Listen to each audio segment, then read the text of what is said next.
उत्तर प्रदेश के रायबरेली में आयोजित ग्राम विकास संवाद कार्यक्रम में लोकसभा में विपक्ष के नेता राहुल गांधी शामिल हुए। इस दौरान अपने संबोधन में राहुल गांधी ने चुनाव में मिले समर्थन के लिए जनता का आभार व्यक्त किया। उन्होंने कहा कि अमेरिका और ईरान के बीच बढ़ते तनाव का असर भारत पर भी पड़ सकता है, जिससे तेल और डीजल की आपूर्ति प्रभावित होने की आशंका है। राहुल गांधी ने केंद्र सरकार पर निशाना साधते हुए कहा कि प्रधानमंत्री नरेंद्र मोदी जनता से विदेश यात्रा और सोना खरीदने से बचने की अपील कर रहे हैं, जबकि खुद लगातार विदेश दौरे पर हैं।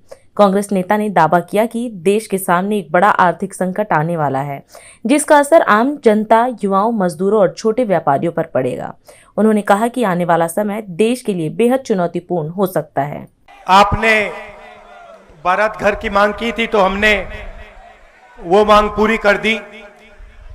आपका मैं धन्यवाद करना चाहता हूं कि चुनाव में आपने पूरा समर्थन दिया था कांग्रेस पार्टी को और ज्यादा से ज्यादा वोट हमें आपने दिए, तो इसके लिए धन्यवाद करना चाहता हूं। थोड़ा सा मैं आपको देश में जो हो रहा है उसके बारे में बता देता हूं। हमारी योजना थी भोजन का अधिकार योजना, मगर अब बीजेपी देती है। अब हुआ क्या, ईरान में युद्ध शुरू हुआ, ईरान और अमेरिका का युद्ध हुआ और ईरान ने अमेरिका के साथ लड़ाई करते हुए ईरान ने हॉर्मुज एक जगह है जहां से दुनिया का तेल निकलता है, उसने हॉर्मुज पर कब्जा कर दिया और कह दिया कि भैया हम तो नहीं छोड़ते। अब तेजी से पूरी दुनिया में तेल की कमी, खाद की कमी, डीजल की कमी अब शुरू हो रही है। नरेंद्र मोदी कहते हैं देश से कि आप सोना मत खरीदिए, आप इलेक्ट्रिक गाड़ी में चलिए, आप विदेश नहीं जाइए, और उसके एकदम बाद नरेंद्र मोदी विदेश चले जाते हैं। दुख की बात क्या है कि अब जबरदस्त आर्थिक तूफान आने वाला है, इसको कोई रोक नहीं सकता। और ऐसा आर्थिक तूफान आने वाला है जो आपने और हमने पहले जिंदगी में कभी नहीं देखा। और चोट किसको लगेगी? चोट लगेगी हिंदुस्तान के किसान को, हिंदुस्तान के मजदूर को, हिंदुस्तान के युवाओं को, हिंदुस्तान के जो छोटे व्यापारी हैं, जो छोटी इंडस्ट्री है, जो रोजगार देती है, उनको। अब हम कह रहे हैं, महीनों से मैं कह रहा हूं कि आर्थिक तूफान आ रहा है, आप तैयारी कीजिए, क्योंकि लोगों को जबरदस्त चोट लगने जा रही है। पेट्रोल के दाम बढ़ने जा रहे हैं, महंगाई आसमान की ओर जाएगी। और वो कहते हैं राहुल गांधी को कोई समझ नहीं।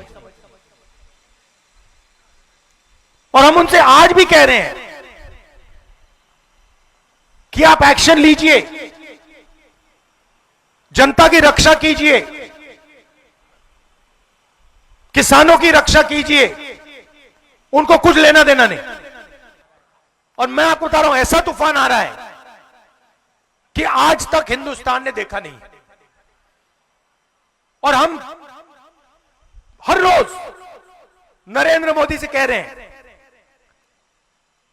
कि किसानों की, मजदूरों की, छोटे व्यापारियों की रक्षा करना शुरू करो, क्योंकि अगर नहीं करोगे तो देश का जबरदस्त नुकसान होने वाला है। और वो जाके नॉर्वे चले जाते हैं। और जनता को जागरूक होना पड़ेगा, क्योंकि अगर देश को बदलना है तो यह बात आपको समझनी होगी। देश का किसान, देश का मजदूर, देश का युवा, देश की महिलाएं, अब यह आपके हाथ में है। और जब तक आप ये सरकार नहीं बदलोगे, तब तक महंगाई बढ़ती जाएगी, मनरेगा जैसी योजनाएं खत्म होती जाएंगी। हम आपके साथ खड़े हैं, जहां भी आप चाहते हो मुझे बुला लो, मैं जनता के साथ खड़ा हूं, मैं जनता के साथ दिखता हूं और मैं जनता से प्यार करता हूं। तो यह मैं आपको मैसेज देना चाह रहा था। आपने हमारा समर्थन दिया, दिल से आपका धन्यवाद करता हूं। आपने बारात घर मांगा था, बारात घर हमने आपको दे दिया, बड़ी खुशी की बात है। अगली बार यहां पे शादी होगी तो मुझे बुलाइए, मैं आऊंगा। और हमारा प्यार का रिश्ता है, दिल का रिश्ता है, परिवार का, प्रियंका का, मेरा, मेरी माताजी का, पिता का, दादी का, यह बहुत गहरा रिश्ता है। आप सबका मैं दिल से धन्यवाद करता हूं। नमस्कार, जय हिंद। आज हम इस कार्यक्रम में आपसे विदा लेते हैं। आप अन्य खबरों के लिए बने रहे। राष्ट्र सर्वप्रथम, वंदे मातरम, जाग उठा है भारत। राष्ट्र सर्वप्रथम, राष्ट्र सर्वप्रथम, राष्ट्र सर्वप्रथम, राष्ट्र सर्वप्रथम।